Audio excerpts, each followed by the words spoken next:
نحمده ونصلي على رسوله الكريم اما بعد فاعوذ بالله من الشيطان الرجيم بسم الله الرحمن الرحيم سبحان الذي أسرى بعبده ليلا من المسجد الحرام إلى المسجد الأقصى الذي باركنا حوله لنريه من آياتنا إنه هو السميع البصير وآتينا موسى الكتاب وجعلناه هدى لبني إسرائيل ألا تتخذوا من دوني وكيلا ذرية من حملنا مع نوح إنه كان عبدا شكورا صدق اللہ العظیم۔ اس سے پہلے کہ ہم سورہ بنی اسرائیل کا ترجمہ شروع کریں، سورہ نحل کے آخری حصے میں ایک بڑی عظیم آیت آئی تھی کہ جس کے حوالے سے کسی قدر وضاحت ہونی چاہیے، لیکن چونکہ اس وقت میں چاہتا تھا کہ وقت کے اندر اندر اس کا ترجمہ مکمل ہو جائے تو میں اس وقت رکا نہیں۔ یہ آیت نمبر 125 ہے سورہ مبارکہ کی، ادعو الی سبیل ربک بالحکمۃ والموعظۃ الحسنۃ وجادلھم باللتی ہی احسن۔ اصل میں اس میں دعوت اسلامی اور دعوت دین کے تین مختلف لیولز کا تذکرہ ہے۔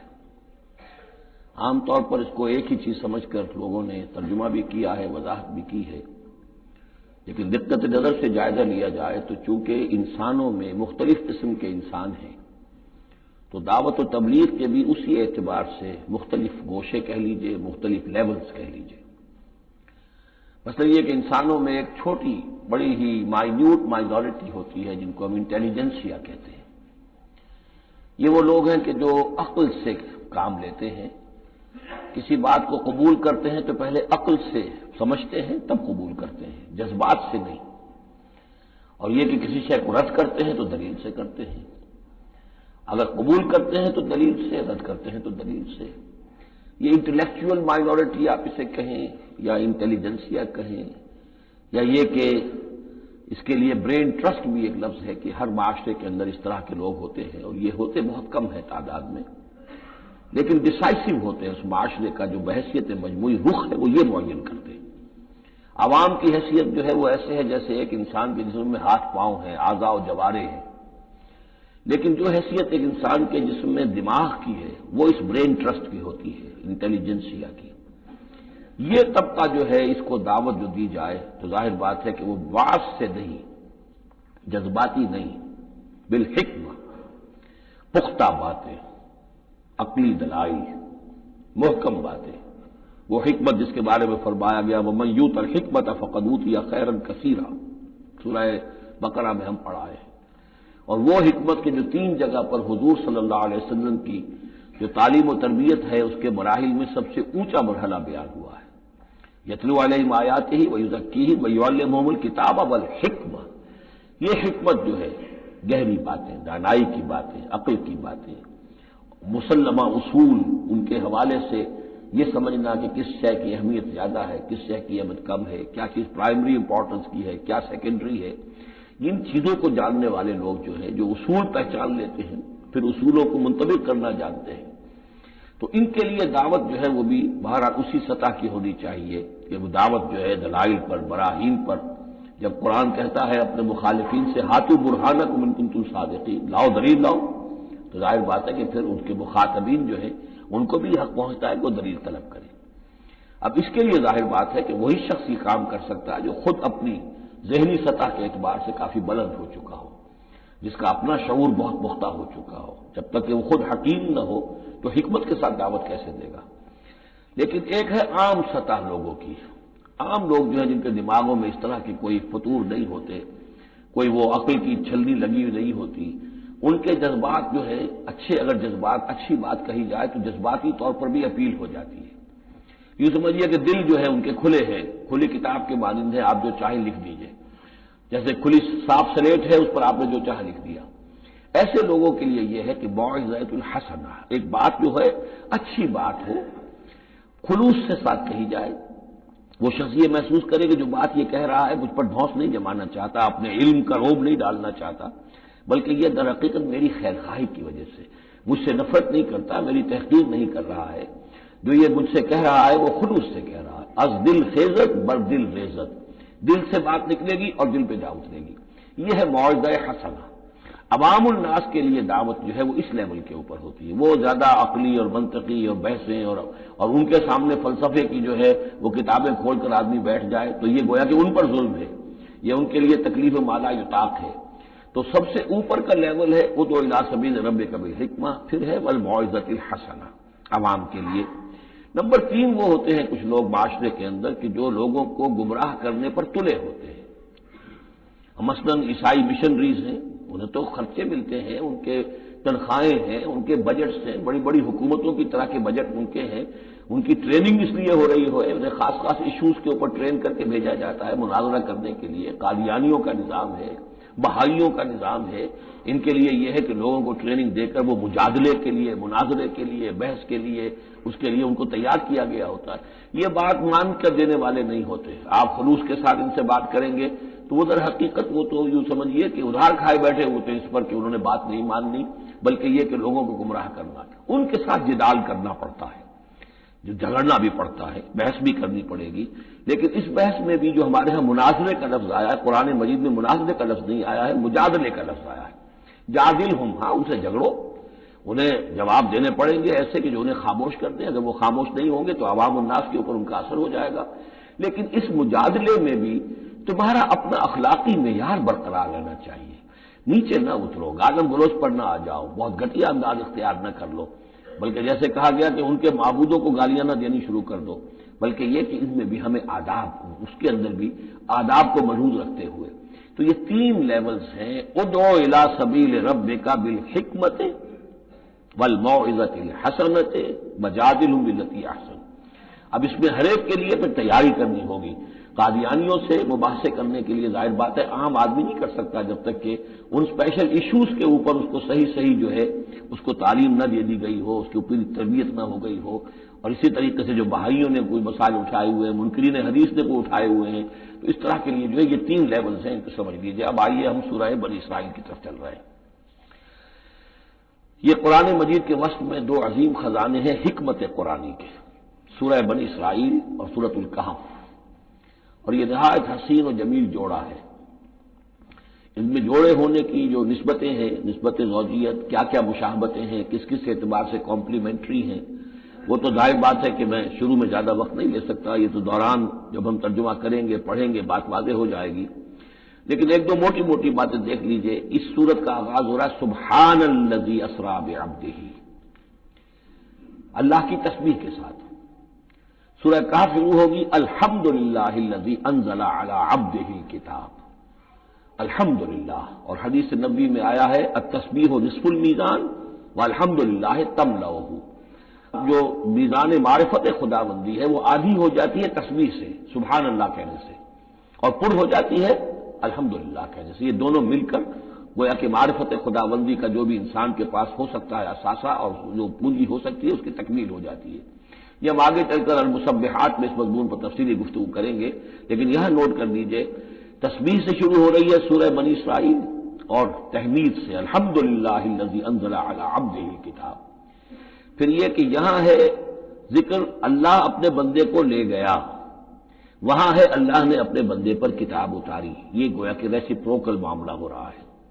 دونوں جگہ عبد کا لفظ آیا، رسول کا لفظ نہیں آیا. سبحان الذی اسری بعبدہ الحمدللہ الذی انزل علی عبدہ الکتاب. اس طرح آخر میں آپ دیکھیں گے 2 آیتیں اس سورہ مبارکہ کی جو ہے قل سے شروع ہوگی. قل ادعوا اللہ او ادعوا الرحمن ایما تدعوا فلہ الاسماء الحسنی. اسی طریقے سے آخری آیت بھی ہے. اور پھر اسی طریقے سے سورہ کہف کی بھی آخری 2 آیتیں قل سے شروع ہوئی. یہ 4 قل ہیں. 4 قل تو سورتوں کے ہیں، قل یا ایھا الکافرون اور قل هو اللہ احد اور قل اعوذ برب الفلق اور قل اعوذ برب الناس. 4 قل بہت مشہور ہیں. لیکن یہ 4 قل جو ہیں، 2 آیتیں قل والی یہ جو سورہ بنی اسرائیل کے آخر میں آئیں گی، اور 2 آیتیں قل والی جو سورہ کہف نہایت عظیم آیات ہیں. اور ان دونوں میں بھی پھر وہی ریسیپروکل نسبت ہوگی جس کی طرف کہ میں نے اشارہ کیا ہے. ایک اور خاص بات یہ ہے ان دونوں صورتوں میں کہ یہ اس طریقے سے انٹرلاکڈ ہے. جیسے ریل گاڑی کے 2 ڈبے ہوتے ہیں، ان کو جوڑا ہوا ہوتا ہے بیچ میں، انٹرلاکڈ ہوتے ہیں. یہ جو ہے وہ ختم ہوگی سورہ مبارکہ کبر ہو تکبیرا قل الحمدللہ الذی لم یتخذ ولدا کہو کہ کل حمد، کل تعریف اللہ کے لیے ہے جس نے کسی کو اپنا بیٹا نہیں بنایا. یہ آخری آیت ہے. اور اس حکم پر گویا کہ تعمیل کرتے ہوئے اگلی صورت نازل ہو رہی ہے، الحمدللہ الذی انزل علی عبدہ الکتاب ولم یجعل لہ عوجا. اس طریقے سے یہ دونوں جوڑے جو ہیں باہم انٹرلاک بھی ہیں. یہ سورہ بنی اسرائیل جو ہے، اس کا پہلا رکوع اس اعتبار سے بہت اہم ہے، بہت عظیم ہے کہ اس میں بنی اسرائیل کی تاریخ کے 4 ادوار کا تذکرہ ہے جو کہ حضور صلی اللہ علیہ وسلم کی بعثت تک گزر چکے تھے. 2000 برس کی تاریخ ان کی ہے جس کو کہ 4 ادوار میں یہاں 4 آیتوں میں سمو کر بیان کر دیا گیا. اس کا ہمارے لیے فائدہ کیا ہے کہ ایک حدیث نبی میں آیا ہے لَيَأْتِيَنَّ عَلَىٰ أُمَّتِي مَا أَتَىٰ عَلَىٰ بَنِي إِسْرَائِيلَ حَزْوَ النَّعْلِ بِالنَّعْلِ. میری امت پر بھی وہ تمام حالات وارد ہو کر رہیں گے جو بنی اسرائیل پر وارد ہوئے، بالکل ایسے جیسے کہ ایک جوتی دوسری جوتی سے مشابہ ہوتی ہے.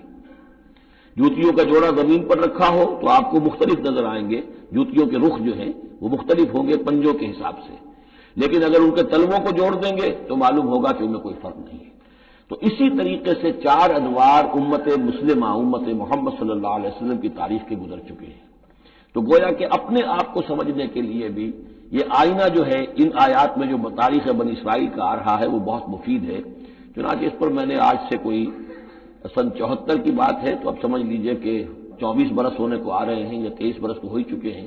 میں نے مضمون لکھا تھا، وہ پھر پہلے تو اب چھپتا ہے چھوٹی شکل میں، وہ کتابچہ ہے تنظیم اسلامی کا تاریخی پس منظر، اور اس کے بعد ایک بڑی کتاب بھی اب آ چکی ہے سابقہ اور موجودہ مسلمان امتوں کا ماضی، حال اور مستقبل. اردو میں وہ کتاب بھی موجود ہے جو اس موضوع پر ہے، لیکن اس ضمن میں جو کچھ مجھ پر کھلا ہے وہ در حقیقت ان آیات کے حوالے سے اور اس حدیث کی کنجی سے. وہ حدیث جو ہے گویا کہ وہ ایک کنجی کی حیثیت رکھتی تھی جس سے کہ میں نے ان آیات میں جو خزانہ مضمر ہے علم کا اور معرفت کا اور معلومات کا، اس کو میں نے کھولا ہے اللہ کے فضل و کرم سے.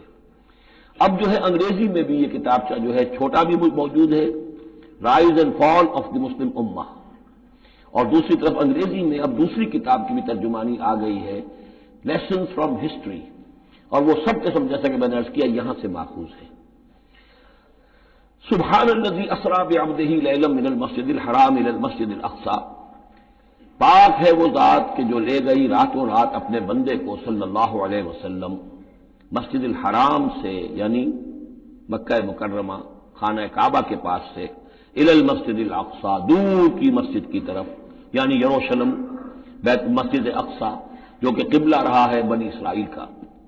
الذی بارکنا حولہ، جس کے ماحول کو ہم نے بابرکت بنایا ہے. یہ بابرکت اس اعتبار سے بھی ہے کہ بہت ہی یعنی دنیاوی اعتبار سے بھی بہت زرخیز علاقہ ہے، بہت اچھی آب و ہوا ہے، اور اس اعتبار سے بھی کہ یہاں سینکڑوں نبی آئے ہیں. حضرت ابراہیم کا مدفن بھی وہی ہے، حضرت ابراہیم کا مسکن وہ رہا ہے، بہت سے انبیاء وہاں رہے ہیں، اور یہ جو مرکز رہا ہے یروشلم کا ہیکل سلیمانی، یہ نہ معلوم کتنے نیک لوگ جو ہے یہاں رہے ہیں اور یہاں پر عبادتیں ہوتی رہی ہیں. تو وہ پورا ماحول جو ہے روحانی اعتبار سے بھی مادی اعتبار سے بھی بڑا بابرکت ہے. یہ اشارہ ہو رہا ہے معراج کے سفر کی طرف جس کے 2 حصے ہیں، ایک حصہ زمینی اور ایک حصہ پھر آسمان کی طرف. زمینی حصہ یہ ہے کہ مسجد حرام سے اور مسجد اقصی یروشلم تک حضور کو لے جایا گیا، اور اس کے بعد پھر وہاں سے جو ہے اسینٹ، جو اوپر اٹھنا جو ہے آسمانوں کی طرف کا سفر جو ہے وہ شروع ہوا ہے.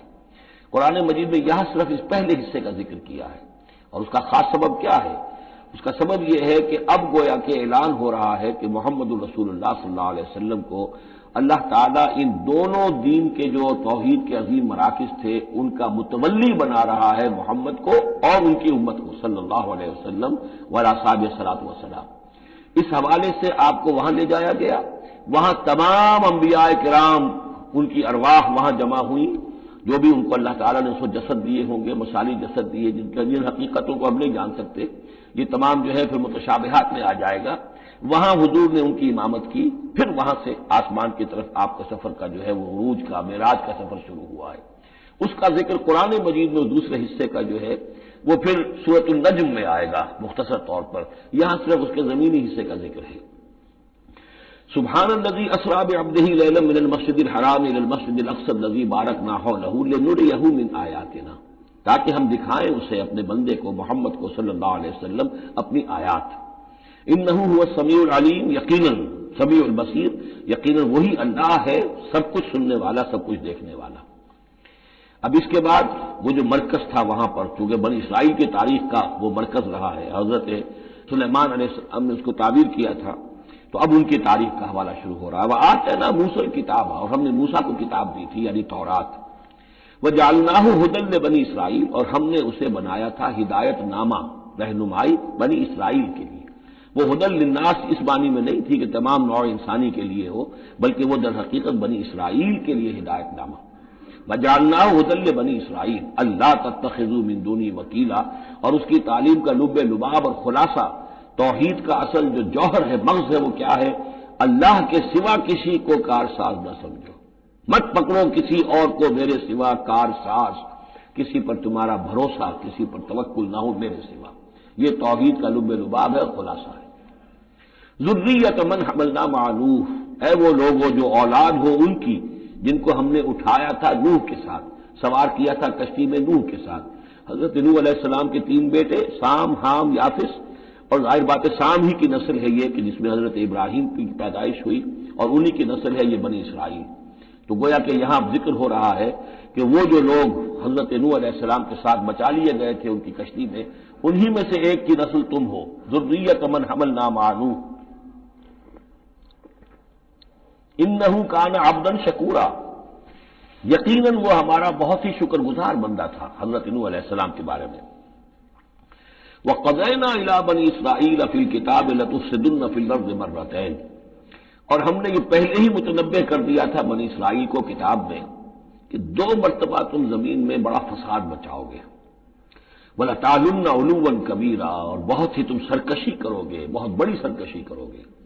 یعنی 2 ادوار تم پر ایسے آئیں گے، شرارتیں کرو گے، سرکشی کرو گے، دین سے دور ہو جاؤ گے، لہو و لعب میں مبتلا ہو جاؤ گے، عیاشیوں کے اندر، اور اس میں تمہارا جو ہے اللہ تعالیٰ کی طرف سے پھر تمہارے اوپر عذاب کے کوڑے برسیں گے۔ اب یہاں پہ بٹوین دی لائن یہ ہے کہ اس سے پہلے ان کا ایک دور آیا کہ جس کے اندر ان کو اللہ تعالیٰ نے ان پر رحمتیں فرمائی، کیونکہ ہم کچھ چیزیں پڑھ چکے ہیں تاریخ بنی اسرائیل کے ضمن میں، وہ ذہن میں رکھیے۔ حضرت موسیٰ علیہ السلام لے کر نکلے بنی اسرائیل کو مصر سے، تو یہ 1400 قبل مسیح کی بات ہے۔ اس کے بعد وہ آئے ہیں، تورات انہیں ملی ہے جبکہ وہ جبل طور کے پاس پڑاؤ ڈالا ہے۔ وہاں سے پھر شمال مشرق کی طرف چلے ہیں، جب کہا گیا کہ جنگ کرو قوم نے انکار کر دیا، تو 40 برس تک کی سزا مل گئی ان کی بزدلی کی وجہ سے، 40 برس تک وہ اسی صحرا میں بھٹکتے پھرے۔ اسی دوران حضرت موسیٰ کا انتقال ہو گیا اور حضرت ہارون کا بھی انتقال ہو گیا۔ لیکن پھر صحرا میں جو نسل پیدا ہوئی وہ پلی بڑھی، وہ ہمت والی تھی، مشقت دیکھی ہوئی تھی اس نے پھر جنگ کی اور جہاد کیا۔ حضرت یوشع ابن نون جو خلیفہ اول تھے حضرت موسیٰ علیہ السلام کے، ان کی سرکردگی میں تو فلسطین فتح کر لیا۔ پہلا شہر جو فتح ہوا وہ اریحا یا جریکو ہے، تو آج بھی موجود ہے وہ شہر۔ اس کے بعد انہوں نے کچھ عرصے کے اندر پورا فلسطین فتح کر لیا، لیکن غلطی یہ کی کہ اس میں ایک مرکزی حکومت نہیں بنائی، بہت سے 12 حکومتیں، 12 قبیلے تھے، جیسے 12 چشمے ان کو دیے گئے تھے، 12 حکومتیں بنا لی۔ پھر آپس میں لڑنے بھی لگے، طوائف الملوکی ہوئی۔ تو آس پاس کے جو مشرک اور کافر قومیں تھیں سیریا وغیرہ میں اور آس پاس اردن کے رہنے والی، انہوں نے پھر جو ہے ان کے اندر ریشہ دوانی شروع کی، اور ایک دور یہ آیا کہ اس میں ان کو بہت سے لوگوں کو اپنے گھروں سے نکال دیا گیا، اور وہ لوگ بڑی زوال سے دوچار ہو گئے۔ تب انہیں ہوش آیا، انہوں نے سیموئیل نبی جو ان کے تھے ان سے کہا کہ ہمارے لیے سپہ سالار مقرر کیجئے، ایک سپہ سالار ہو تاکہ اس کے پیچھے ہم سب کے سب 12 کے 12 قبیلے جمع ہو کر جنگ کریں، تو پھر یہ کہ اپنے دشمنوں کو فتح حاصل ہو۔ یہ وقفہ تقریباً 300 برس کا ہے، جس کے بعد وہ جنگ ہوئی ہے طالوت اور جالوت کی، اور حضرت طالوت نے جالوت کو قتل کیا۔ پھر حضرت داؤد منظر پر آ گئے، پھر طالوت، حضرت داؤد اور حضرت سلیمان، یہ 3 ان کی حکومتیں ہیں تقریباً 100 برس پر پھیلی ہوئی۔ 16 برس طالوت کے، 40 برس حضرت داؤد کے، 40 برس حضرت سلیمان کے۔ یہ گویا کہ ان کی خلافت راشدہ ہے۔ جیسے ہمارے یہاں حضرت ابوبکر کا دور مختصر ہے، پھر حضرت عمر، پھر حضرت عثمان رضی اللہ تعالی عنہم، یہ مل کر جو ہمارے ہاں بنتے 24 برس 3 خلافتوں کے، ان کے ہاں یہ 100 برس کا عرصہ ہے۔ لیکن حضرت عثمان کے بعد آپ کو معلوم ہے کہ تقسیم ہو گئی تھی مملکت، اس لیے کہ حضرت علی رضی اللہ تعالی عنہ کی خلافت کو حضرت امیر معاویہ نے تسلیم نہیں کیا، تو شام اور مصر کے علاقے علیحدہ رہے۔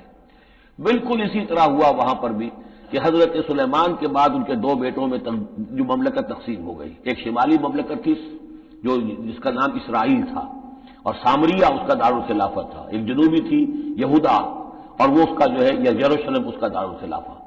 تو اس طریقے سے دو ملک یہ بن گئے۔ یہ زمانہ ان کا ابھی عروج کا بہرحال ہے، کچھ کئی سو برس ان کے عروج کے گزرے، پھر ان میں خرابیاں آئیں، پھر ان کے اندر شرک مشرکانہ اوہام آ گئے، دنیا پرستی آ گئی، شریعت کا مذاق بنانا ہو گیا معاملہ، تو پھر ان پر زوال آیا۔ پہلا زوال جو آیا، پہلے اسیرینز نے شمالی مملکت جو تھی اسرائیل کی اس کو ختم کر دیا۔ یہ کوئی ختم کیا انہوں نے اس سے کافی پہلے 700-800 برس قبل حضرت مسیح کے۔ اس کے بعد جو اصل آیا ہے نبوکڈنضر جو نمرود تھا عراق کا، اس کا حملہ ہوا 587 قبل مسیح میں، انہوں نے یروشلم کو برباد کیا، 6 لاکھ کو قتل کیا، 6 لاکھ کو قیدی بنا کے لے گیا، اور یہ کہ یروشلم میں 2 اینٹیں سلامت نہیں رہنے دیں، اور ہیکل سلیمانی کو مسمار کر دیا۔ یہ ان کا بدترین دور آیا۔ تقریباً 125 برس یہ کیپٹیوٹی میں رہے بیبیلونیا میں، 6 لاکھ کو ہانک کر لے گیا وہاں پر، بدترین دور۔ تو پہلا عروج اس کا جو کلائمیکس تھا وہ داؤد اور سلیمان کا دور حکومت، اور پہلا زوال جس کا یہ یوں سمجھیے کہ سب سے نیچے کی پوزیشن یہ ہے جو کیپٹیوٹی کا دور ہے ان کا۔ اس کے بعد حضرت عزیر علیہ السلام ان میں آئے، اللہ نے بھیجا، انہوں نے دعوت اصلاح توبہ کی بنیادی کی، پھر یہ لوگ کچھ ٹھیک ہوئے۔ ادھر یہ کہ ایران نے حملہ کیا تھا عراق پر اور ان کو آزاد کر دیا تھا کہ جاؤ تم، کہ خورس نے ذوالقرنین نے کہ تم جاؤ اور جا کر اپنا شہر دوبارہ آباد کر لو، تو یہ پھر آ گئے، حضرت عزیر کے ساتھ ہو کر آئے ہیں۔ تو یہ تقریباً 458 قبل مسیح میں پھر یہ دوبارہ آئے ہیں۔ تو یہ سمجھیے کہ 125 برس تک یہ جو شہر ہے اجڑا پڑا رہا ہے۔ اسی دوران میں حضرت عزیر کو اللہ تعالیٰ نے 100 برس کے لیے سلائے بھی رکھا ہے، وہ موت ان پر طاری کر دی تھی جو سورہ بقرہ میں ہم پڑھ کر آئے ہیں۔ یہ سارے واقعات کو آپ سمجھ لیجئے کہ یہ علیحدہ علیحدہ ٹکڑے جو ہم نے پڑھے ان کو جوڑ لیجئے۔ بہرحال پھر ان کے اندر یہ کہ ایک نیکی کی تحریک چلی، پھر ان کے اندر لوگوں نے توبہ کی، پھر اللہ نے انہیں دوبارہ ایک عروج عطا کیا، مکابی سلطنت قائم ہوئی، اور وہ جہاں تک دنیاوی حدود ہیں، زمینی حدود، وہ حضرت سلیمان کی مملکت سے بھی بڑی تھی۔ یہ ان کا دوسرا دور عروج ہے۔ لیکن پھر ان کے اندر زوال آیا، پھر خرابی آئی، پھر وہی دنیا پرستی، وہی عیاشیاں، وہی بدماشیاں، وہی مشرکانہ اوہام۔ اس کے نتیجے میں پھر ان پر جو کوڑے پڑے ہیں وہ پہلے تو پڑے ہیں یونانیوں کے ہاتھوں، سکندر مقدونی نے پہلے فتح کیا ان کو، پھر سلیوکس جو اس کا اس سے سالار تھا وہ ان پر حکمران رہا ہے۔ اس کے بعد یہ ہے کہ پھر رومنز آ گئے، رومنز نے ان کو فتح کر لیا، ان کی حکومتیں چلتی رہی۔ یہ دوسرا دور ہے۔ اس دور میں پھر یہ ہے کہ رومنی کے ہاتھوں سن 70 عیسوی میں دوبارہ یروشلم تباہ و برباد ہوا، 1,33,000 یہودی ایک دن میں قتل کیے۔ پھر دوبارہ وہ ٹیمپل یا ہیکل سلیمانی جو دوبارہ تعمیر کر لیا تھا حضرت عزیر کے بعد، پھر وہ مسمار کر دیا گیا، اور وہ آج تک مسمار پڑا ہوا ہے۔ اور گویا کہ حضور صلی اللہ علیہ وسلم کی بعثت کے وقت 500 برس ہو چکے تھے اس کو مسمار ہوئے ہوئے۔ سن 70 عیسوی میں وہ مسمار ہوا، اور 571 میں حضور کی پیدائش ہے، یعنی آپ کی پیدائش بھی پورے 500 برس بعد ہوئی ہے، جبکہ یہ رومیوں کے ہاتھوں ہیکل سلیمانی تباہ و برباد کر دیا گیا تھا۔ یروشلم میں پھر کوئی متنفس نہیں رہا، لیکن یہ کہ بعد میں جو ہے ان کو یہاں سے نکال باہر کیا گیا، ان کا ڈائسپورا شروع ہو گیا۔ وہ ڈائسپورا اس صدی کے شروع میں ختم ہوا ہے، وہ پھر میں بعد میں بات کروں گا۔ یہ ساری داستان بڑی اہم ہے، اس لیے کہ یہ سابقہ امت مسلمہ ہے۔ یہ وہ امت مسلمہ ہے جس کے ہاں 1400 برس تک نبوت رہی، جس کے ہاں 3 کتابیں نازل ہوئی ہیں، جن کے بارے میں قرآن میں 2 جگہ ہے کہ یا بنی اسرائیل اذکروا نعمتی التی انعمت علیکم وانی فضلتکم علی العالمین، میں نے تمام جہان والوں پر تمہیں فضیلت دی ہے۔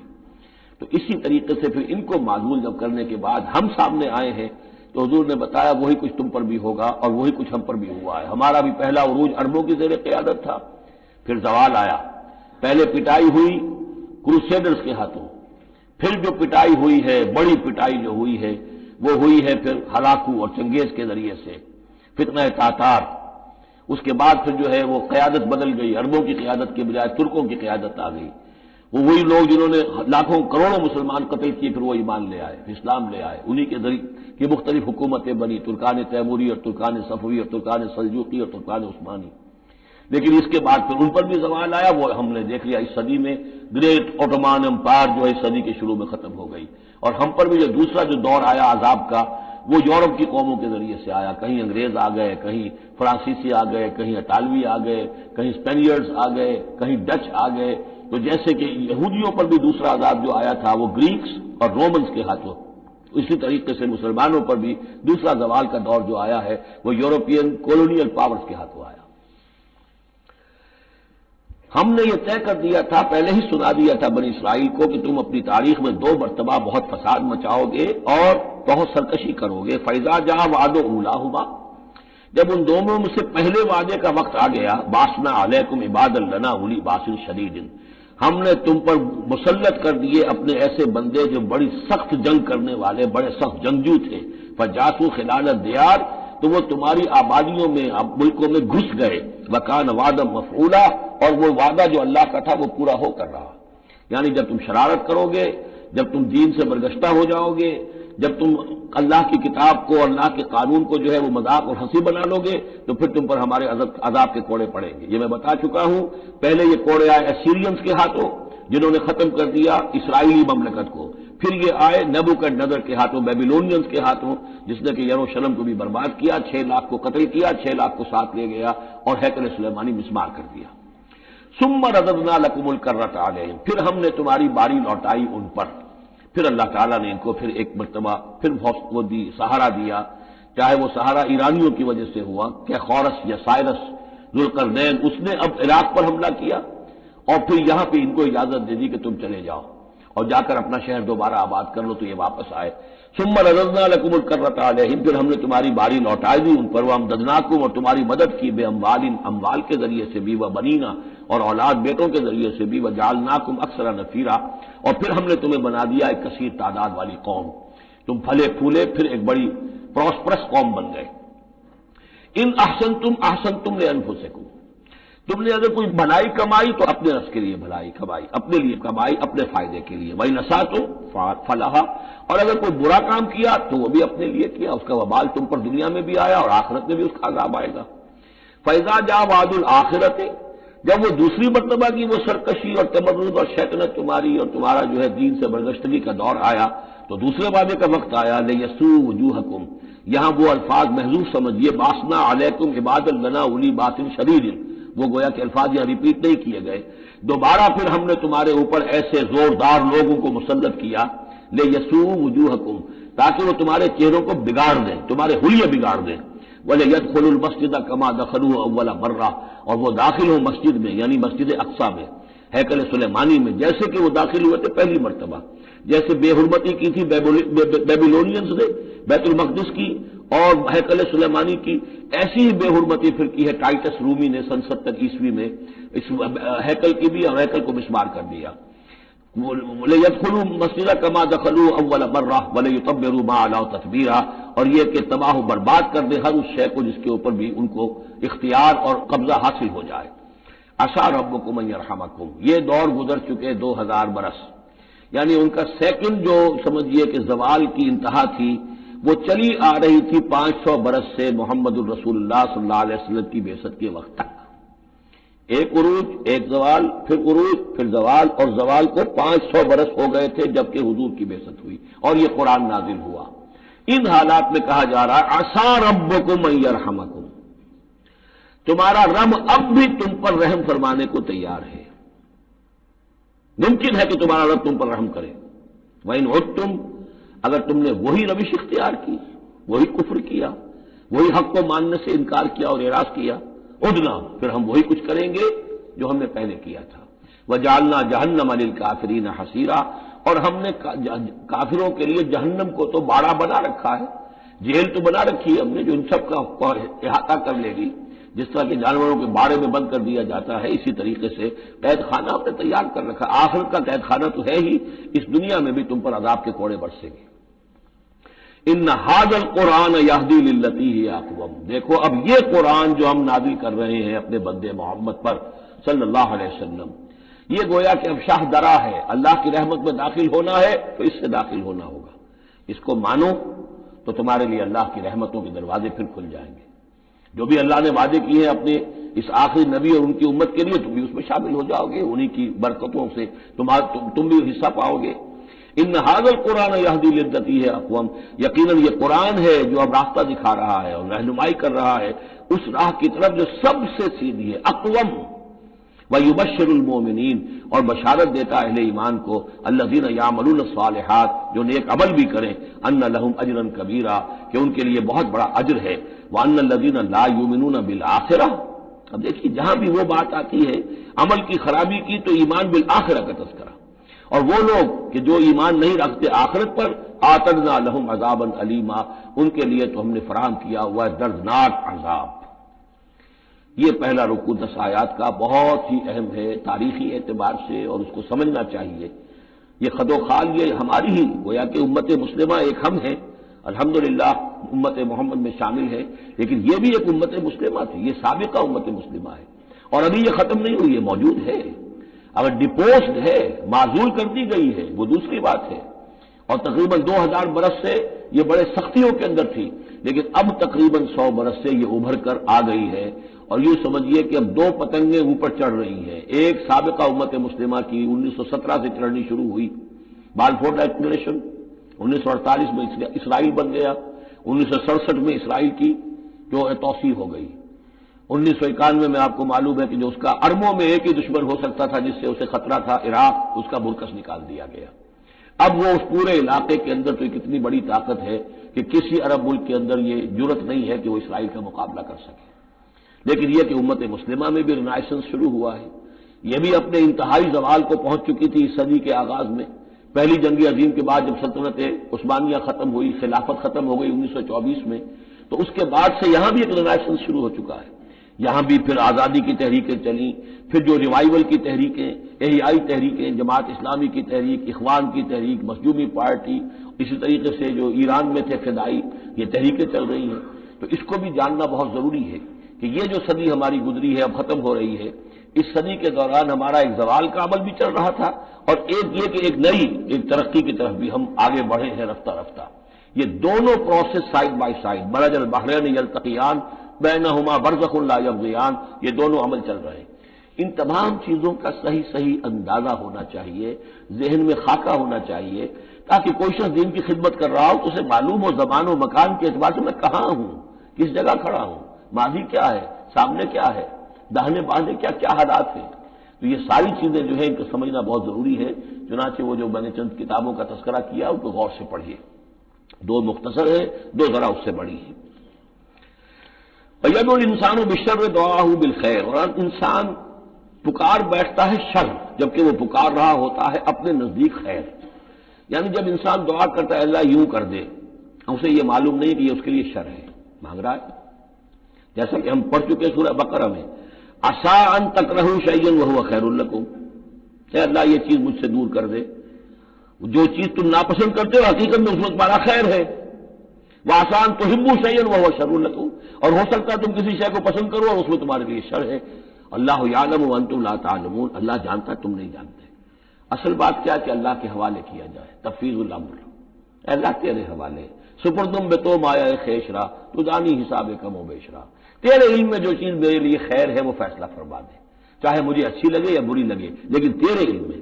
اللہم انی استخیرک بعلمک واستقدرک بقدرتک واسألک من فضلک العظیم، میں تو تیری قدرت سے قدرت چاہتا ہوں، تیرے علم سے خیر چاہتا ہوں، مجھے کیا پتا کس شے میں خیر ہے کس میں شر ہے، تو جانتا ہے۔ لیکن انسان کیا ہے، وہ تو اپنی عقل کو آگے رکھتا ہے، اے اللہ یوں کر دے، ایسا ہو جانا چاہیے، حالانکہ اس کو نہیں معلوم کہ بے وقوف جو شے مانگ رہا ہے وہ اس کے لیے خیر نہیں ہے، شر ہے۔ وَيَدْعُو الْإِنسَانُ بِالشَّرِّ دُعَاءَهُ بِالْخَيْرِ، اور انسان مانگ بیٹھتا ہے اپنے لیے شر، جبکہ وہ مانگ رہا ہوتا ہے اپنے تئیں، اپنے خیال میں، اپنے ذوق میں خیر۔ وَكَانَ الْإِنسَانُ عَجُولًا، اور انسان بہت جلد باز ہے، اس جلد بازی کی وجہ سے، شارٹ سائٹڈنس کی وجہ سے وہ شر کو خیر، خیر کو شر سمجھ بیٹھتا ہے۔ وَجَعَلْنَا اللَّيْلَ وَالنَّهَارَ آیَتَيْنِ، اور ہم نے رات اور دن کو 2 نشانیاں بنا دیا ہے۔ فَمَحَوْنَا آیَةَ اللَّيْلِ، تو ہم نے رات والی نشانی کو تو تاریک بنا دیا، اسے مٹا دیا، محو کر دیا۔ وَجَعَلْنَا آیَةَ النَّهَارِ مُبْصِرَةً، اور دن والی نشانی کو ہم نے سجھانے والی بنا دیا، روشن کر دیا۔ لِتَبْتَغُوا فَضْلًا مِّن رَّبِّكُمْ، تاکہ اس روشنی کے اندر تم اپنے رب کا فضل تلاش کرو، تمہاری جو معاشی جد و جہد ہے اس کے لیے بھاگ دوڑ کر سکو۔ وَلِتَعْلَمُوا عَدَدَ السِّنِينَ وَالْحِسَابَ، اور دن اور یہ رات کا جو فرق ہے اور تفاوت ہے، الٹ پھیر ہے، اسی سے پھر ہم نے یہ نظام بنا دیا کہ تم حساب کر سکو سالوں کا، اور یہ سارا جو تمہارے نظام الاوقات ہے، ایک دن ایک رات ایک دن ہو گیا، پھر ایک دن ایک رات، اس طرح بڑھتے بڑھتے پھر ہفتہ بنتا ہے، جو پھر اس کے بعد جو ہے وہ مہینہ اور سال۔ وَكُلَّ شَيْءٍ فَصَّلْنَاهُ تَفْصِيلًا، اور ہم نے ہر چیز کو پوری طرح کھول کھول کر بیان کر دیا ہے۔ وَكُلَّ إِنسَانٍ أَلْزَمْنَاهُ طَائِرَهُ فِي عُنُقِهِ، اور ہر انسان کے ہم نے چپکا دیا ہے اس کی قسمت یا اس کی نحوست یا اس کی خوشبختی یا اس کی جو بھی ہے بدقسمتی، یہ سب چیزیں انسان کی اپنی گردن میں ہم نے کہیں چپکا دی ہیں۔ اب اللہ جانے کہ یہ کوئی واقعتاً اس کی کوئی مادی حقیقت بھی ہے، شاید کوئی گلینڈ ایسا ہو ابھی جو ابھی تک ہمارے ڈسیکشن میں نہ آیا ہو، کوئی بہت ہی مائکروسکوپک ہو، اور اس میں کوئی بڑا ہی یوں سمجھیے کہ مائکروسکوپک کمپیوٹر اللہ نے لگا رکھا ہے، یہ سب ہو سکتا ہے، کچھ ممکن نہیں کہ پھر ہمیں کہیں معلوم ہو کہ یہاں پر کوئی چیز ہے، وہ نقطے اس کی گردن میں کوئی شے ہے کہ جو ہم نے وہاں پہ لٹکا دی ہے۔ وَكُلَّ إِنسَانٍ أَلْزَمْنَاهُ طَائِرَهُ، طائر کا لفظ جو آتا ہے عام طور پر تو نحوست کے لیے آتا ہے، لیکن یہ کہ اس کے ساتھ یہ جو بھی قسمت ہے، کسی کا مقسوم ہے، جو بھی اس کو ملنا ہے، یہ ساری چیزیں جو ہیں انسان کی، وہ ہر انسان کے ساتھ گویا کہ اس کی وہ کتاب ام الکتاب میں سے اللہ تعالیٰ نے جو اس کا کھاتا ہے، اس کا ڈیبٹ کریڈٹ وہ یہاں پر لگا دیا ہے۔ وَنُخْرِجُ لَهُ يَوْمَ الْقِيَامَةِ كِتَابًا يَلْقَاهُ مَنشُورًا، اور ہم نکال لیں گے اس کے لیے قیامت کے دن سے ایک کتاب کی شکل میں جسے وہ پڑھے گا، کھلی ہوئی کتاب، یعنی یہیں پر شاید وہ کوئی لگا ہوا ہے، کوئی ریکارڈر ہے کہ جس کے اندر وہ سارے ہمارے افعال و اعمال ریکارڈ ہو رہے ہیں، چاہے وہ کتنا ہی مائکروسکوپک ہو، اور اس کے بعد اس کو نکال کر جو ہے وہ رکھا جائے ایک چپ کے اندر۔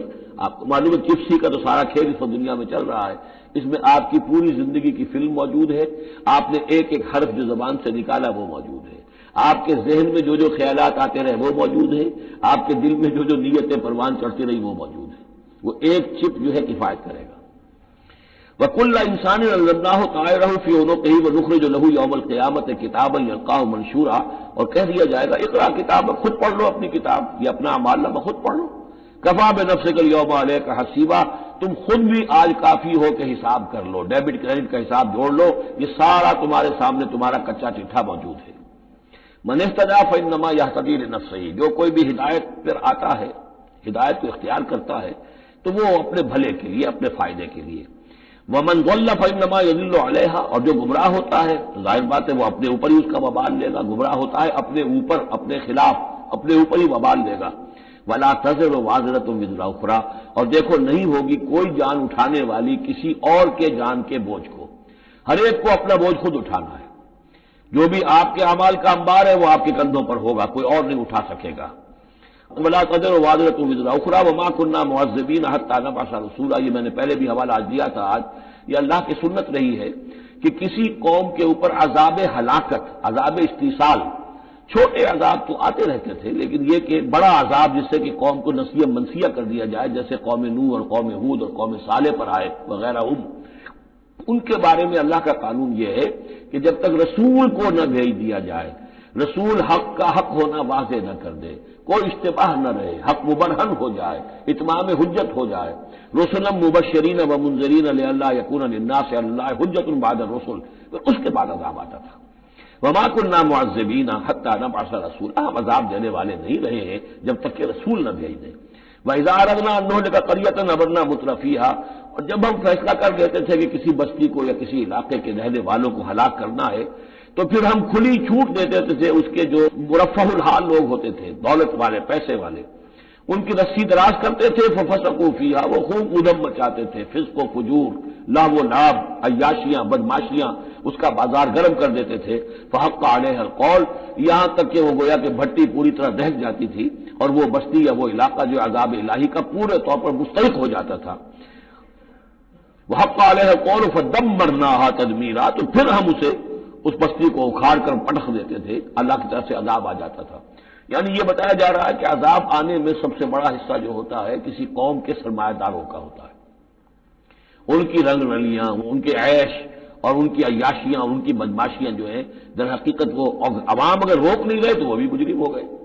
ہاں جو روکنے والے ہیں، نہیں منکر کرنے والے، ان کو اللہ تعالیٰ بچا لیتا ہے، ورنہ یہ کہ جن لوگوں نے ان کو روکا نہیں، گویا کہ وہ انہی کے حکم میں ہے۔ وَكَمْ أَهْلَكْنَا مِنَ الْقُرُونِ مِنْ بَعْدِ نوح، اور کتنی ہی نسلوں اور قوموں کو ہم نے ہلاک کیا ہے نوح کی قوم کے بعد۔ وَكَفَىٰ بِرَبِّكَ بِذُنُوبِ عِبَادِهِ خَبِيرًا بَصِيرًا، اور آپ کا رب کافی ہے لوگوں کے گناہوں سے واقف ہونے کے اعتبار سے، وہ جانتا ہے، کفا بربک بذنوب عبادہ خبیرا بصیرا، خبیر اور بصیر ہونے کے اعتبار سے خوب جانتا ہے کس نے کیا کمایا ہے، کس نے کون کون سے گناہ جو ہیں اپنے نامہ اعمال میں درج کرائے ہیں۔ یہ جو اب آیتیں آ رہی ہیں یہ اس موضوع پر، اگرچہ یہ موضوع جو ہے قرآن مجید میں بار بار آتا ہے، لیکن یہ مقام اس موضوع کے لیے ذروہ سنام ہے قرآن کا، چوٹی یہ ہے اس موضوع پر۔ وہ موضوع کیا ہے؟ من کان یرید العاجلۃ عجلنا لہ فیہا ما نشاء لمن نرید، جو کوئی عاجلہ کا طلبگار بنتا ہے، اس دنیا ہی کا طالب ہے، یہی کا عیش، یہی کا آرام، یہی کی دولت، یہی کا نام، یہی کی شہرت، یہی کا اقتدار، بس یہی چاہیے۔ من کانا یرید العاجلۃ، جو ارادہ کر رہا ہے اسی کا، عجلنا لہ فیہا، تو ہم جلد دے دیتے ہیں اسے اس میں سے، کچھ دولت دے دیں گے، کچھ اور شہرت دے دیں گے، کچھ دنوں کے لیے وزیر اعظم بنا دیں گے، کچھ اور کر دیں گے، ان کی محنت جو ہے اس کو کسی نہ کسی درجے میں کامیاب کر دیں گے، لیکن دو شرطوں کے ساتھ، ما نشاء لمن نرید، جتنا ہم چاہیں گے اور جس کے لیے چاہیں گے۔ یہ ضروری نہیں کہ ہر شخص جو دنیا کا طالب ہے دنیا اسے مل ہی جائے، بہت سے ایسے لوگ ہوتے ہیں وہ ساری عمر اپنے آپ کو ہلکان بھی کر دیتے ہیں، دنیا پھر بھی ہاتھ نہیں آتی، ایسا بھی ہوتا ہے، یہ اللہ کا فیصلہ ہوتا ہے۔ جتنا ہم چاہتے ہیں، جس کو چاہتے ہیں، دنیا میں اس کی محنت کا نتیجہ دے دیتے ہیں۔ من کان یرید العاجلۃ عجلنا لہ فیہا ما نشاء لمن نرید ثم جعلنا لہ جہنم، پھر چونکہ وہ طالب دنیا کا تھا اس میں سے ہم نے انہیں دے دیا جتنا چاہا، پھر اس کے لیے ہم جہنم مقرر کر دیتے ہیں، یصلاھا مذموما مدحورا، اس میں وہ داخل ہوگا مذمت زدہ ہو کر اور دھکے دیے جا کر۔ اب دوسری طرف ومن اراد الآخرۃ، اب یہ ہے اصل شے جس کو لٹمس ٹیسٹ میں کہتا ہوں۔ ہر شخص اپنے گریبان میں جا کے میں طالب آخرت ہوں یا طالب دنیا ہوں۔ دنیا کی بجائے یہ لفظ عاجلہ آیا ہے، دنیا بھی مؤنث ہے، ادنا قریب کی شے کو کہتے ہیں ادنا، اور اس کا مؤنث دنیا۔ عاجل عاجل جلدی والی شے، دنیا جو ہے یہ زندگی نقد ہے اور یہ فوری طور پر ہے، یہاں کی جو راحت ہے وہ بھی نقد ہے، یہاں کی تکلیف ہے وہ بھی نقد ہے، فوری طور پر محسوس ہو جاتی ہے۔ آخرت کی راحت بھی ابھی وہ بعد میں آنے والی شے ہے، اور وہاں کا عذاب بھی بعد میں آنے والا، اس لیے وہ آخرہ ہے۔ تو آخرہ کے مقابلے میں یا دنیا کا لفظ آئے گا یا عاجلہ کا لفظ آئے گا۔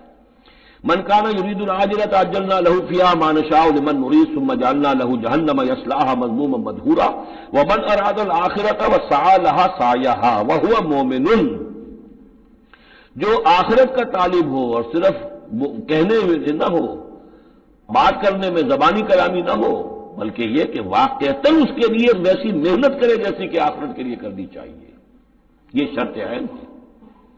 بس سعی لہا سعیھا، اس دنیا کے لیے کتنی بھاگ دوڑ کرتے ہو، اس کے ساتھ ذرا مقابلہ کرو، آخرت اس کے مقابلے میں کتنی قیمتی ہے، کتنی بھاگ دوڑ اس کے لیے ہونی چاہیے۔ وسعی لہا سعیھا وہو مومن، ایمان بھی رکھتا ہو اور اس کے لیے ویسی محنت کرے جیسی کہ اس کے لیے کی جانی چاہیے۔ فاولئک کان سعیھم مشکورا، یہ وہ لوگ ہوں گے کہ جن کی سعی جو ہے اللہ تعالیٰ کے ہاں اس کی قدر کی جائے گی، قدر افزائی کی جائے گی۔ اللہم ربنا اجعلنا منہم، کافی کٹھن مقام ہے، آسان نہیں ہے، بڑی شرطیں ہیں جو اللہ نے لگائی ہیں۔ ومن اراد الآخرۃ وسعی لہا سعیھا وہو مومن فاولئک کان سعیھم مشکورا اللہم ربنا اجعلنا منہم کلا نمد ہؤلاء وہؤلاء من عطاء ربک۔ باقی یہ کہ اس دنیا کی زندگی میں تو ہم مدد پہنچا رہے ہیں، ان کو بھی اور ان کو بھی، اہل ایمان کو بھی، طالب آخرت کو بھی، طالب دنیا کو بھی دے رہے ہیں۔ جب ہم نے امتحان کے لیے یہاں رکھنا ہے تو راشن تو دینا ہی ہے، کھانے پینے کے لیے تو مجرموں کو بھی اور مومنوں کو بھی اور مسلموں کو بھی کچھ نہ کچھ دینا ہے، سبسسٹنس تو ہمارے ذمے ہے۔ یہ اب یہ تیرے رب کی عطا میں سے ہے، وما کان عطاء ربک محظورا، اور آپ کے رب کی عطا جو ہے وہ روکی نہیں جا سکتی۔ یعنی مسلمان یہ چاہیں کہ کافروں کو کچھ نہ دیا جائے، یہ نہیں، یہاں کا معاملہ آپ نے کھلا چھوڑا ہوا ہے، اس میں یہ کہ آپ چاہیں انہیں کچھ نہ ملے، وہ یہ آپ کی بات پوری نہیں ہوگی۔ انظر کیف فضلنا بعضهم علی بعض، دیکھو کیسے ہم نے بعض کو بعض پر فضیلت دی ہے، دنیا میں مال و اسباب میں دی ہے، ذہنی صلاحیتوں میں دی ہے، اور مختلف اعتبارات سے فضیلتیں دی ہیں۔ وللآخرۃ اکبر درجات واکبر تفضیلا، لیکن آخرہ جو ہے وہ درجے کے اعتبار سے اور فضیلت کے اعتبار سے بہت بڑی ہوگی۔ یہاں کتنا فرق پڑ جائے گا، کوئی محل میں رہ رہا ہے، کوئی کٹیا میں رہ رہا ہے، اچھا وہ 20 سال رہ لے گا محل میں، یہ 20 سال رہ لے گا کٹیا میں، کتنا فرق پڑ گیا۔ لیکن وہاں جو ہے ہمیشہ ہمیشہ کے لیے رہنا ہے، روح و ریحان و جنت نعیم، جنات و عدن میں، یا ہمیشہ کے ہمیشہ رہنا ہے جہنم کے اندر، وہ کتنا فرق ہوگا۔ یہاں کا کیا فرق ہے؟ کچھ بھی نہیں، مرنا اسے بھی ہے اسے بھی ہے۔ چاہے اس کے لیے بڑے سے بڑے ڈاکٹر موجود ہیں اور یہ کہیں پہ جا کے علاج کرا لے، موت اس کو بھی آئے گی، موت اس کو بھی آ جائے گی۔ زیادہ نہیں اسے حسرت رہے گی کہ میں علاج نہیں کرا سکا، بس اللہ خیر صلی اللہ، لیکن کیا سب جو علاج کرا سکتے ہیں ان سب کو شفا ہو جاتی؟ کتنے ہی ہے لاکھوں روپیہ خرچ کر کے آتے ہیں، اس کے بعد بھی وہ شفا تو نہیں ہوتی۔ لا تجعل مع اللہ الہا آخر، اللہ کے ساتھ کسی اور کو الہ نہ بناؤ۔ فتقعدا، پھر تمہیں بیٹھ رہنا پڑے گا مذموما مخذولا، مذمت زدہ ہو کر اور اللہ کی جناب سے بے توفیق بنا کر۔ اللہ تعالیٰ جو ہے خذلان الہی، مخذولا، بے یار و مددگار چھوڑ دے گا۔ پھر اس کے بعد یہ دو رکوع جو ہیں یہ بہت اہم ہیں، جیسا کہ میں نے عرض کیا تھا، یہ حضرت عبداللہ ابن عباس رضی اللہ تعالیٰ عنہما کے نزدیک یہ تورات کی تعلیم کا نچوڑ ہے، 10 commandments, the Quranic version of 10 commandments. تورات میں جو احکام عشرہ آئے تھے اس کا یہ قرآنک ورژن ہے جو یہاں پر آ رہا ہے۔ اس کا خلاصہ ہم پہلے پڑھ چکے ہیں سورہ انعام کے آخری حصے میں، یہاں ذرا وہی باتیں ہیں جو ذرا تفصیل سے آئی ہیں۔ وَقَضَىٰ رَبُّكَ أَلَّا تَعْبُدُوا إِلَّا إِيَّاهُ، تیرے رب نے فیصلہ کر دیا ہے کہ نہیں پوجو گے سوائے اس کے کسی کو۔ وَبِالْوَالِدَيْنِ إِحْسَانًا، اور اللہ کے اور والدین کے ساتھ احسان، نیک سلوک۔ یہ چوتھا مقام آ گیا جہاں کہ اللہ، تیسرا مقام آیا ہے، چوتھا مقام سورہ لقمان میں آئے گا، اللہ کے حقوق کے فوراً بعد والدین کے حقوق۔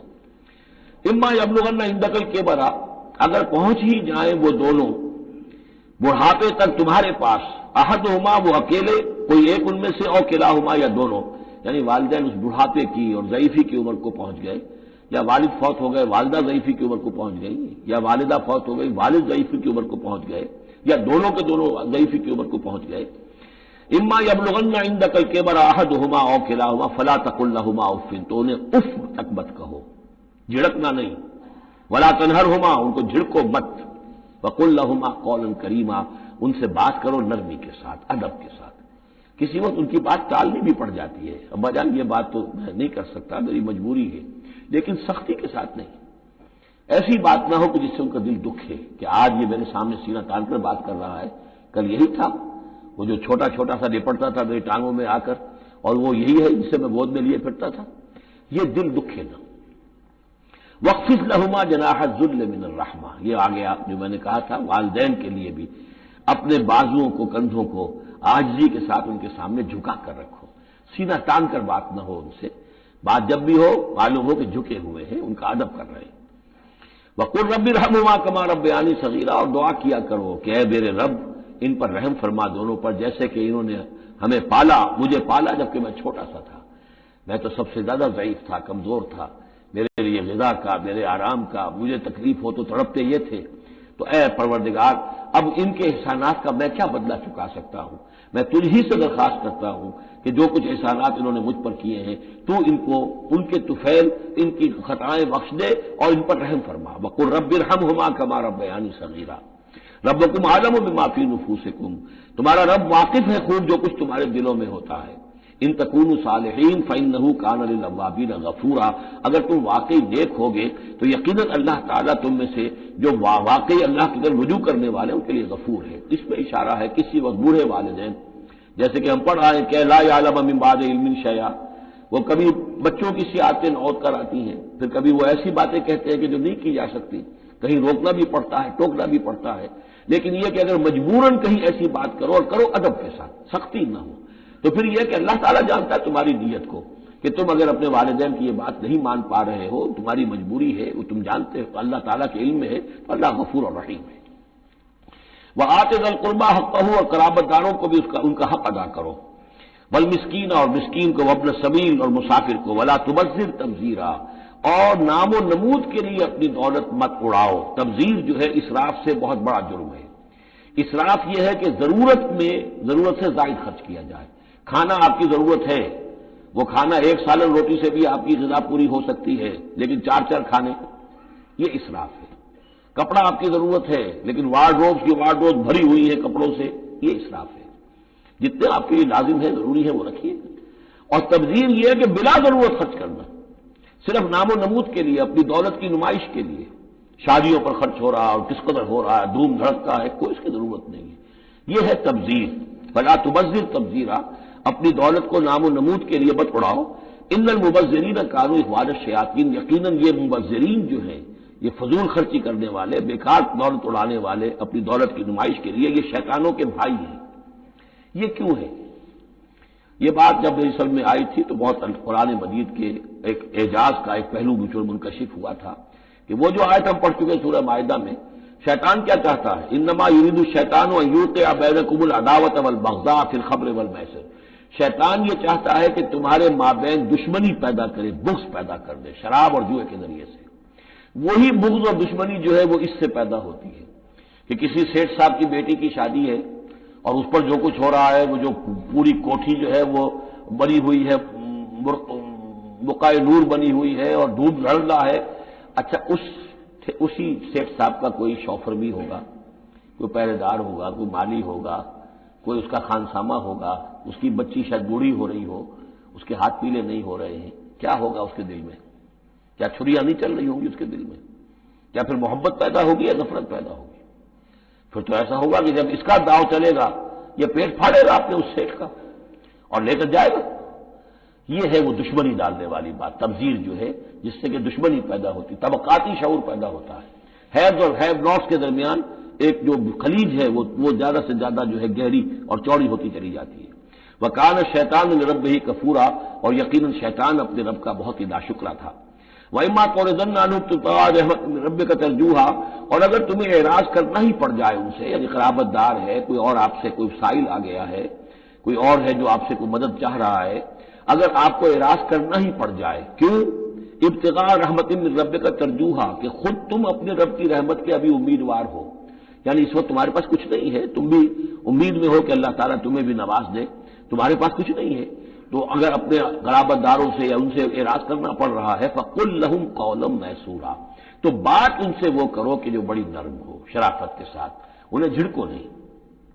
وَلَا تَجْعَلْ يَدَكَ مَغْلُولَةً إِلَىٰ عُنُقِكَ، اور نہ تو اپنے ہاتھ کو باندھ لو اپنی گردن کے ساتھ، یہ اصل میں کنایا ہے، استعارہ ہے بخل سے، کہ ہاتھ بنا ہوا ہے، اس ہاتھ سے کچھ نکل ہی نہیں سکتا، کسی کو کچھ خیر جو ہے وہ مل ہی نہیں سکتا۔ وَلَا تَبْسُطْهَا كُلَّ الْبَسْطِ، اور نہ ہی ہاتھ کو کھول دو پورا کا پورا، یعنی یہ کہ بسا اوقات انسان کے اندر نیکی کا جذبہ اتنا جوش کھاتا ہے کہ سب کچھ اللہ کی راہ میں دے کر خود فقیر ہو جائے، یہ بھی نہیں، بلکہ یہ کہ ایک اعتدال کی راہ ہونی چاہیے۔ فَتَقْعُدَ مَلُومًا مَحْسُورًا، ایک وقت میں جذبات کے رو میں آ کر تو یہ سب کچھ کر بیٹھے اور بعد میں تم جو ہے بیٹھے رہو گے الزام کھائے ہوئے اور ہارے ہوئے، اور پھر ہو سکتا ہے کہ الٹا یہ خیال ہو کہ کیا حماقت میں کر بیٹھا، مجھے جو ہے ذرا اس میں اعتدال کی روش اختیار کرنی چاہیے تھی۔ اس میں بسا اوقات ایسا ہوتا ہے کہ انسان یہ سمجھتا ہے کہ یہ غریب آدمی میرا رشتہ دار جو ہے، میں اس کی کسی نہ کسی طریقے سے اب اس کے حالات بگڑے ہوئے ٹھیک کر ہی دوں، لہذا وہ اپنی امکانی حد تک مدد کر رہا ہے لیکن حالات ٹھیک نہیں ہو رہے اس کے، تو فرمایا ان ربک یبسط الرزق لمن یشاء ویقدر، یہ جو ہے کسی شخص کے اوپر رزق کا کشادہ ہو جانا اور کسی کے اوپر رزق کی تحقیق ہو جانا یہ تمہارے اختیار میں نہیں ہے، یہ تیرے رب کے اختیار میں ہے، اللہ کے اختیار میں ہے، لہذا اپنا سا فرض ادا کرو جو تم کر سکتے ہو، معقول طریقے سے، معتدل طریقے سے، متوازن طریقے سے وہ کرو، تم یہ نہ سمجھو کہ تم کسی کے حالات کو بدلنے پر قادر ہو۔ ان ربک یبسط الرزق لمن یشاء ویقدر، یقیناً یہ تو تیرا رب ہی ہے کہ جو کھول دیتا ہے جس کے لیے چاہتا ہے، کشادہ کر دیتا ہے اور تنگ کر دیتا ہے جس کے لیے چاہتا ہے۔ انہ کان بعبادہ خبیرا بصیرا، یقیناً وہ اپنے بندوں کے حق میں اپنے بندوں سے پوری طرح باخبر ہے اور ان کے حالات کو دیکھ رہا ہے۔ ولا تقتلوا اولادکم خشیۃ املاق، اور اپنی اولاد کو قتل مت کرو مفلسی کے اندیشے سے۔ اب یہ جو ہمارے ہاں برتھ کنٹرول کی پوری تحریک ہے پوری دنیا میں، اور مالتھوس صاحب کے زمانے سے یہ تحریک چلی تھی، اور یہ کنٹرول جو ہے آبادی کا، پاپولیشن کنٹرول، تو اگرچہ ہم یہ تو نہیں کہہ سکتے کہ اس کی ساری شکلیں حرام مطلق ہیں، بعض شکلیں اس کی جائز ہیں، اور اس کے لیے ہم صرف یہ کہہ سکیں گے کہ وہ مکروہات میں شامل ہے، لیکن یہ کہ ایک تحریک کی حیثیت سے در حقیقت یہ نفی ہے ایمان کی، اللہ پر توکل نہیں ہے، اللہ کے رازق ہونے پر بھروسہ نہیں ہے، اپنے حساب کتاب کو جوڑ رہے ہو، تمہیں کیا پتا اللہ کے خزانے کون کون سے ہیں؟ ابھی کچھ عرصے پہلے ہمیں پتہ ہی نہیں تھا کہ سمندر کے اندر سے کیا کچھ غذا نکل آئے گی اور کتنی عمدہ غذا ہوگی۔ یہ گوشت جو آپ کو سمندر سے ملتا ہے یہ کس قدر عمدہ ہے صحت کے لیے، باقی جو گوشت ہم کھاتے ہیں اوپر سے ریڈ میٹ، اس کے اندر کیا کیا ہیزرڈز ہیں اور کیا کیا خرابیاں ہماری صحت کے لیے، اور یہ جو ہے جو ہمیں ملتا ہے سمندر سے یہ کس قدر عمدہ ہے، لحمن طریہ جو ہم پڑھ چکے ہیں، تو معلوم نہیں تھا۔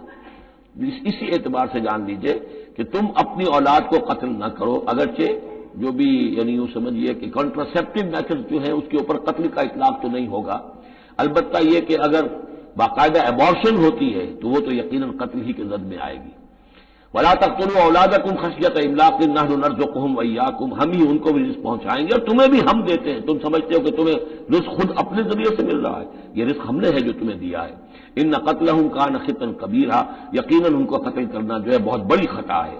ولا تقربوا الزنا، اور زنا کے قریب تک مت جاؤ۔ اب یہاں پر یہ نہیں کہا کہ زنا مت کرو، زنا سے تو بہت فاصلے پر رہو، keep at a safe distance.